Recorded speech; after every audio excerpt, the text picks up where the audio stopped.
Good afternoon, this is Evan with Build Brothers Roofing and Solar doing a digital inspection for a homeowner out here in Mira Mesa. We always start these inspections under the eaves. So you have your fascia board, your rafter tails, and your starter board underneath here. We start these inspections under the eaves to get a general condition of the wood. And it looks like this wood is in decent condition. You might see a little bit of damage here. And then on the corner here as well. But other than that, the wood under these eaves looks to be in pretty good shape. All right, and so I am on top of a concrete S-tile roof and wanted to point out a couple things here. So first thing I noticed when getting on this roof is the mortar weather guard. The mortar covers the ridge and makes sure that the exposed wood is covered up and protected. And then you have a mortar cap right there as well. This mortar looks to be pretty new and recently installed, so already I know that this roof at least had a recent tune-up done to it. Now to move on to the most important part of a concrete tile roof, it is actually the underlayment that keeps the home waterproof. It's the most important part. The tile will protect the underlayment, but it is actually that layer, the underlayment, that keeps the water from getting inside. And so if I rotate a tile out, you can see this material is looking to be in decent shape. Fresh underlayment is dark, gritty, and thick. This underlayment has some of those qualities, but you can see the color is wearing out. So it is aged quite a bit, but it is not completely disintegrating. You can just see all that dirt there, and the color is fading. So the underlayment here, it is starting to give out, but still has life left on it. I wanted to point out a few more samples here on this section and this section, so we'll get to that here in a second. But this roof is experiencing a leak in this area here. So water is intruding, getting into the home in this corner here, and it's seeping down near the floor area. And that might be because of the electrical work that was done with those wires that were installed here.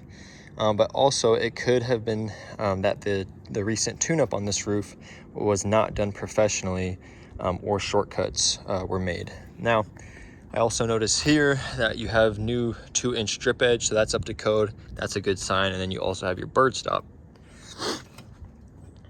Now let's see another sample of the underlayment here. You can see you have a lot of debris in here, and that material is really starting to crack. So this material definitely has some age on it. It's definitely over 10 years old, it looks like to me.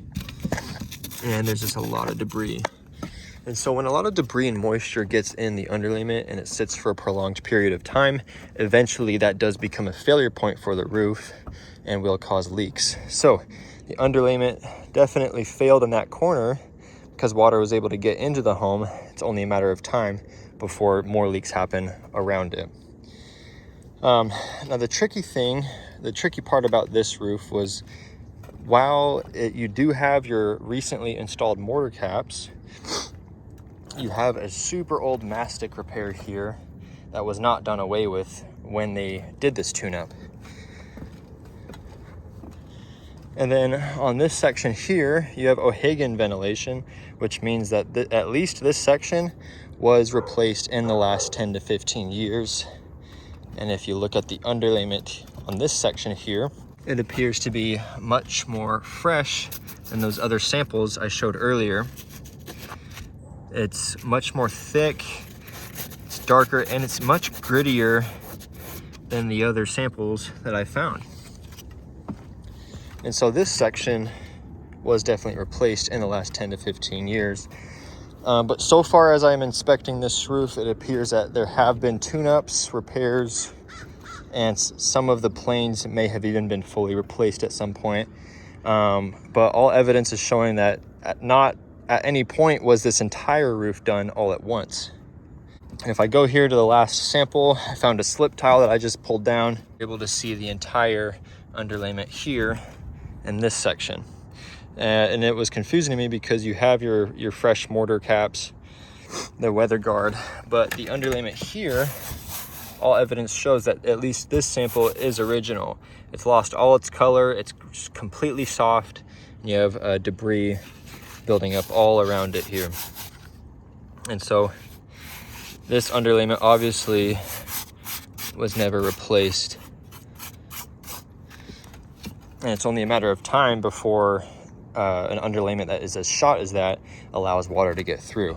So, as far as my professional recommendation, it is obvious this roof has had work done to it, but unfortunately it was never fully replaced all at once. This roof has had partial replacements and it has had a recent tune-up, but because it was never fully replaced, I am going to recommend that we do a full roof replacement project on this roof. Because if that does not happen, then it's only a matter of time before we'll have to have another repair done to this roof. And this homeowner will just keep facing that until they fully replace this roof. So what we're going to do and come out, the tiles look to be in decent shape, so I'm going to recommend a lift and reset, where we lift up the tile, stack on the ridge, completely tear off the underlayment all the way down to the wood decking, and address any bad wood that has been compromised by termites, dry rot, or wood rot. We're going to replace that wood, lay down our titanium fire resistant underlayment, which is a huge upgrade from the felt paper that's underneath right now. We'll be installing brand new 2-inch strip edge on the perimeter, bird stop, and reinstalling the stacked tile over the top. We'll be resealing all penetrations, installing new flashings as necessary. And after we fully replace the entire roof, it will be in incredible shape for the foreseeable future, and this homeowner will not have to worry about these spotty repairs. That wraps it up for this video. I'll let the homeowner know of all my findings. Thanks.